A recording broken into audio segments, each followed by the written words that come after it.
Hey everyone, Scott Hansen here from NFL Red Zone. I hope you're checking out 1 hour of 5 Yard Rush, one of the best podcasts on NFL football in the UK.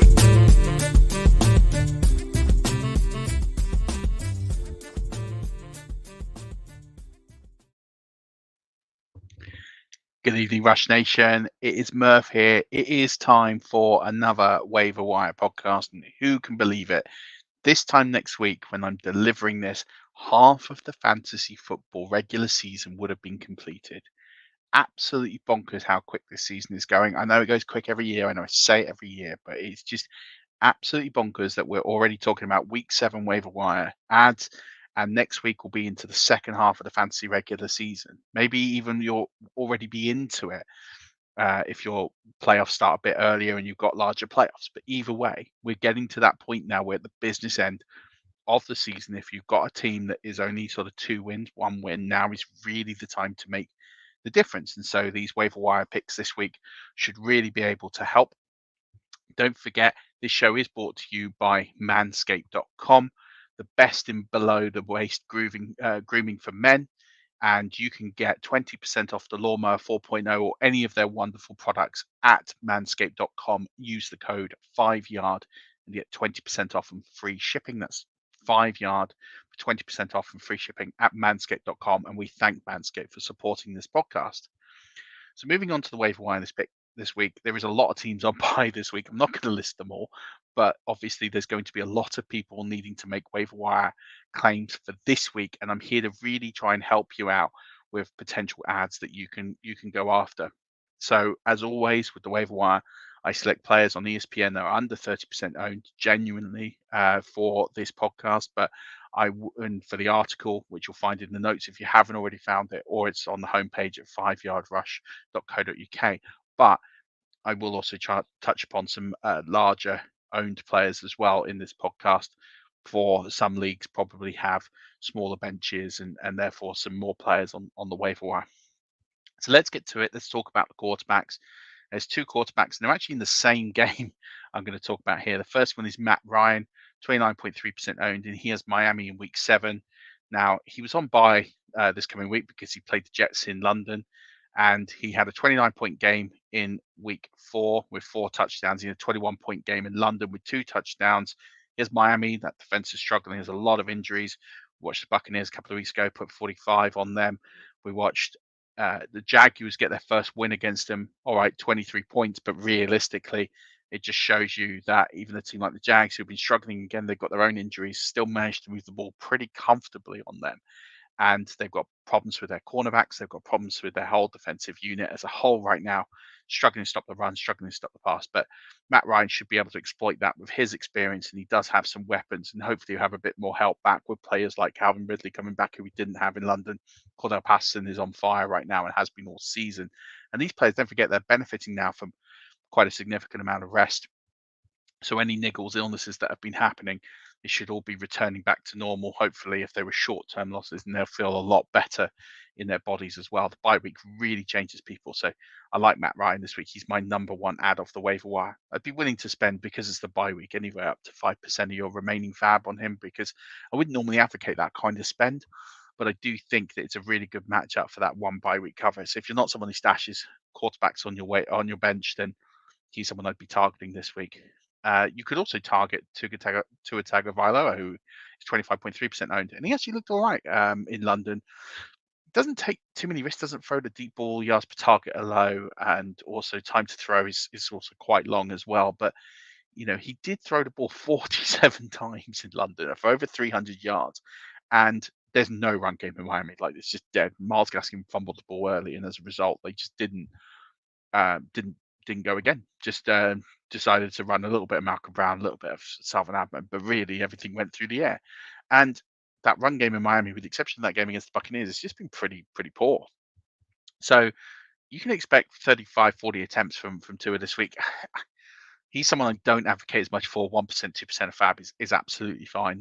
He's not this elite option. He's a good bye week cover. If you get 20 points out of him, you should feel pretty good with yourself. that's kind of what you're hoping for. I think this is a good matchup. Atlanta don't have a great defense over, so we kind of hope this is a shootout. But then I wouldn't say the Jags had a great defense, and they did struggle to only put 20 points up despite all the yardage, etc. So one to keep an eye on. If I was looking at quarterbacks that were over 30% owned, but maybe under 50% owned, the two I would be targeting this week are, one is Derek Carr. He's definitely looking really good right now, and someone who I'd feel pretty comfortable rolling into next week. And he's got Philadelphia, so I think that's a reasonable option this week. And the only other one potentially is Sam Darnold. Now, I know Sam Darnold didn't have a great game, but I think he looked good down the stretch, and he really put on some throws. I mean, 17 from 41% completion rate's pretty poor. But when I went back and actually looked at little parts of this game, I noticed that there was actually quite a lot of drops from DJ Moore, from Robbie Anderson. So those numbers should have been better. But down the stretch, he started to get some things done. 48 yards rushing on the ground as well. He does have the Giants. So there would be options I would consider away from who I've mentioned. But I still think I like Matt Ryan the most this week. Running back, I've got three this week because I think all three of these are interesting in their own way. So the first is Ramondre Stevenson, 12.2% owned. Now, he is someone who was highly touted in the offseason, was drafted quite a lot at the back end of drafts, and I think he's been dropped, especially with healthy scratch week one, not getting a lot of usage early. But Damien Harris is dealing with an ankle injury, and Stevenson did get his first NFL touchdown at the weekend. So therefore, I do think there's some usage coming Stevenson's way, especially towards the goal line. I just think he looks a better back down there. And also he can catch balls, which is something Damien Harris just hasn't really done in his time in the league, even though we know he's got that ability from his time in Alabama. So I think the game script will dictate that Stevenson could be used more as they have the Jets this week. I feel the Patriots will be too strong for the Jets as a whole, and I think they will use Stevenson to try and control the clock and elongate drive. So I do think Stevenson's someone who will be used more in that James Whitish role. I kind of thought that Brandon Bolden had that role nailed down, but Stevenson started to get more and more work from there. And I think usage-wise, I think that's where it could go. So I think he's very interesting back. Well worth a few percent fab. I wouldn't go too crazy. Anything under 5%, up to 5%, I think is a good amount for him. I don't think his box score was enough to get people overly excited again. But I do think, if you really want him, go up to 10%, but I wouldn't spend more than that. He's not worth it at this stage. But I do think as well, if Damien Harris goes down, he is next man up in New England. Chris Evans is only 2% owned. And again, similar situation to Stevenson. He started to get some usage. He caught that excellent touchdown, 25 yards, I think it was, against the Lions. And it was a receiving touchdown. He went out wide. He got it right before the goal line and then walked it in. I think Chris Evans is going to be used more on those sort of gadget type plays and maybe big plays. He's an excellent receiving back. But I do think as well, in games where they're going to control the game, he could get some usage. But also, we know with Joe Mixon, you can't always count on him to finish the season. So that's something that's really interesting. And I think Chris Evans should be owned by more than just 2% of owners. Does have Baltimore this week, so they are going to have to get creative. I'm not expecting this big usage game from Chris Evans, but I think at this point, he's got to be owned and stashed on benches. The one that really reaches my peak curiosity this week is to Ernest Johnson. He's 1.4% owned. He has Denver in week 7. Now, forget the box score because it's irrelevant. This game was blown out. Arizona had control, but we've just received news that Kareem Hunt is going to be out for the next few weeks. It's likely that Kareem Hunt is going to go on IR, and that's something that is really interesting. Disappointing if you're a Hunt owner, of course, but Nick Chubb doesn't look too healthy either. And don't forget, they're on a short game, Thursday night game they're playing against Denver. So I do think it's unlikely Chubb will come back, but we're waiting to find out more. And if that's the case, Johnson is going to be the lead back on Thursday. And Baker Mayfield is struggling with a shoulder injury. His arm is in a sling as it currently stands. I think Baker Mayfield's good to go. I think he will play on Thursday, but I don't see him dropping back 40 times to pass the ball. So I think there's a few areas to go on. And therefore, as a result, I do think you need to think about Dearn Johnson as a potential option. And if you're struggling at running back this week, especially with the buys, I'd be throwing up to 20%, 25% fab. I think he's a short-term option, but I think he's one that could definitely go and be that lead back on Thursday. So wait for news tomorrow and definitely be cautious until then, but I do think you'll find that Nick Chubb will struggle to go, and I don't think he's going to get a full workload anyway. So I think Deonis Johnson's going to get a big workload on Thursday Night Football. As for Evans, I wouldn't be spending too much on him this week again because I don't think he's a prime candidate to break out, but I think you probably get him for 5% of fab, maybe less.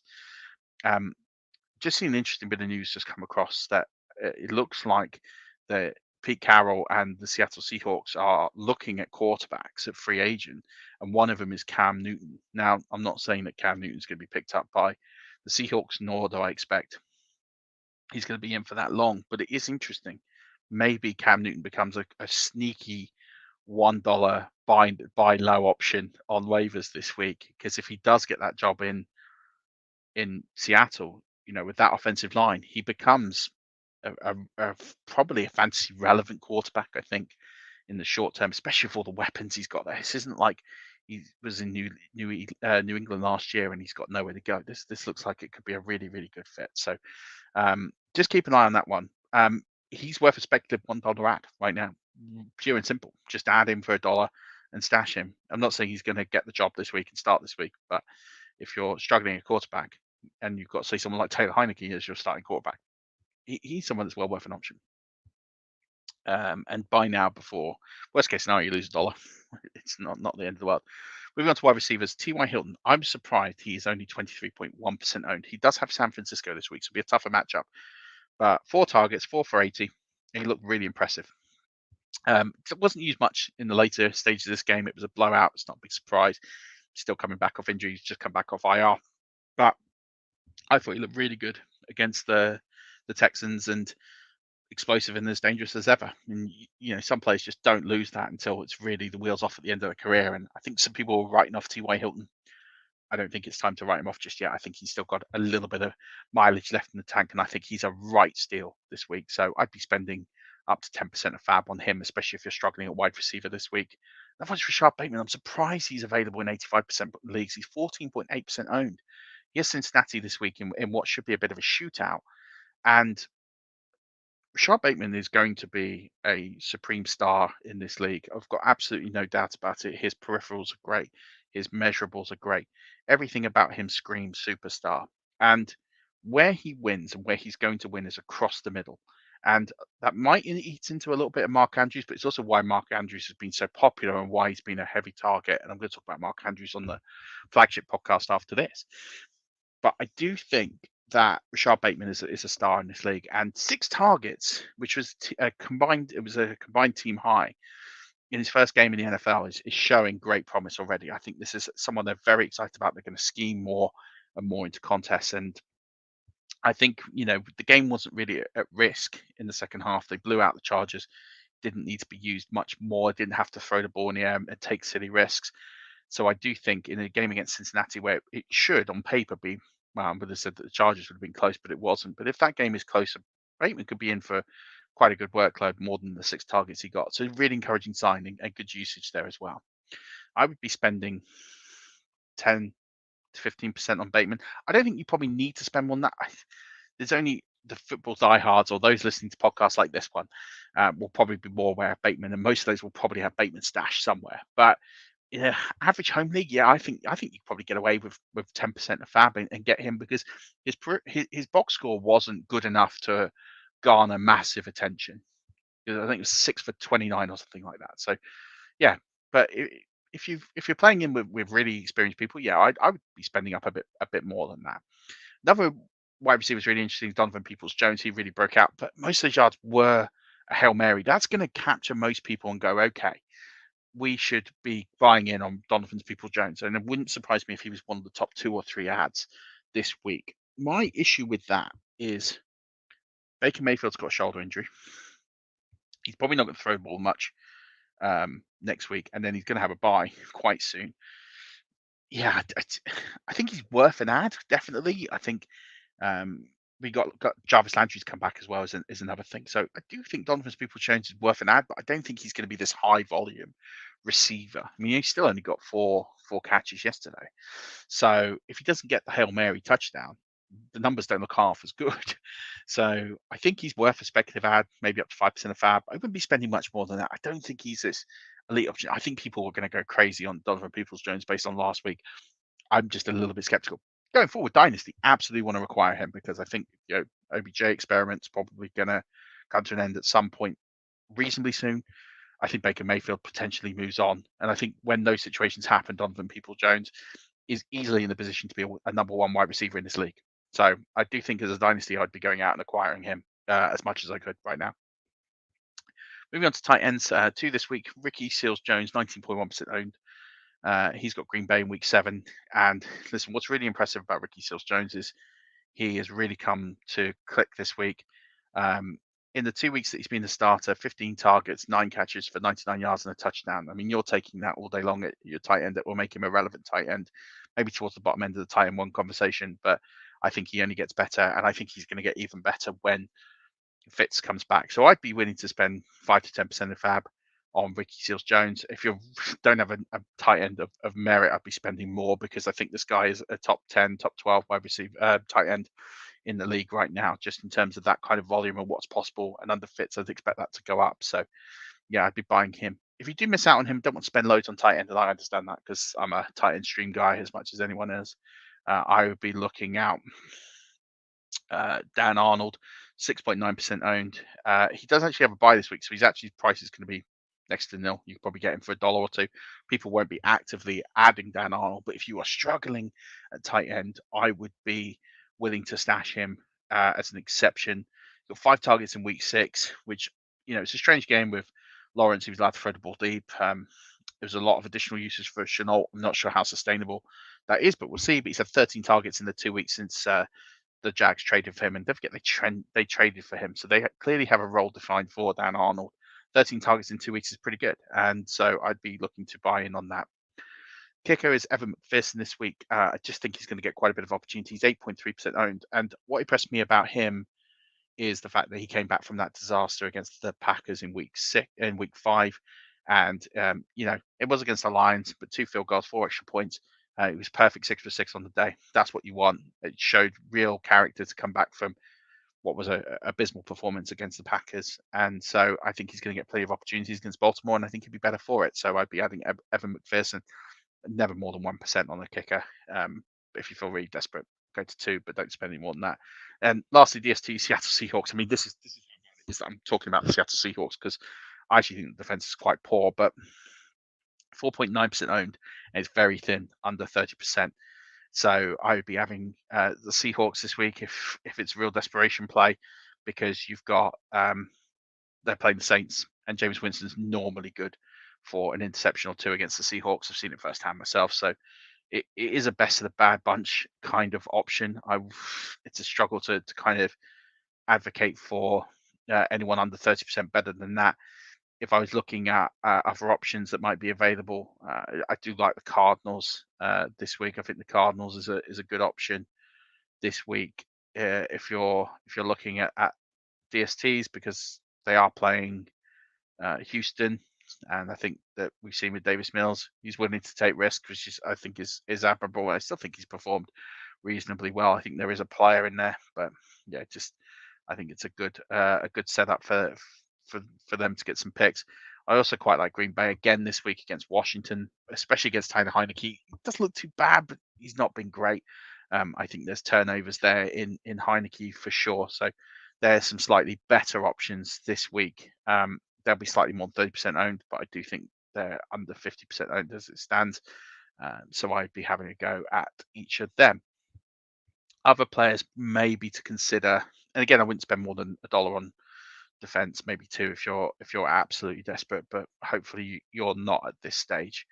In terms of other options under, on your waiver wires this week, have a look at players, especially if you play on sleeper. People only ever look at the trending players, and sometimes when you go into the flex tab on sleeper, there tends to be a couple of options on there you're surprised are there, and you shouldn't be, because there's always some players around that are free. But if Khalil Herbert's still wandering around on your waiver wire, he'll be a top priority. I think he's still available in nearly 40% of the league, so have a look at him. Alex Collins should be good to go next week. It's a slight hip injury, but he's available in half of leagues. Zach Ertz is available in half of leagues now. He's been traded to Arizona. That should be an absolute must grab. So these are players that are slightly over 30% owned. As to what to spend on these guys, you know, Herbert, I think, is someone who is worth comfortably about 20% of your fab, just because I don't know how much legs he's kind of got. Alex Collins, similar. They'll put up really good numbers for the short time that they're in your lineup. So worth spending that 20-25% of fab. Zach Ertz, wouldn't go too crazy because it will take a bit of time to adjust, but I'd be willing to spend 10 to 15% on him. There's just not that many great options at tight end. So Rondé Moore, 40% owned. Marquise Callaway's 38.8% owned. Again, these are players that have flashed and have shown real promise, especially Marcus Callaway, 38.8% owned, I think is a potential steal there. Kenneth Gainwell is someone to be looking at, although I'm worried about the Philly run game as a whole. And then some backup running backs available in over half leagues like Sony Michel. So they're all players to keep an eye on and potentially add to your waiver wire. But yeah, hit the flex button on your sleeper app and you can see if there's a glaring player on the waiver wire. I've done that a few times and gone, oh, can't believe they're on the waiver wire. So that makes it particularly useful. But that'll do it for the Waiver Wire podcast this week. Thank you so much for tuning in. Do check out the flagship show, which will be on right after this. And until then, Rush Nation, don't forget, as always,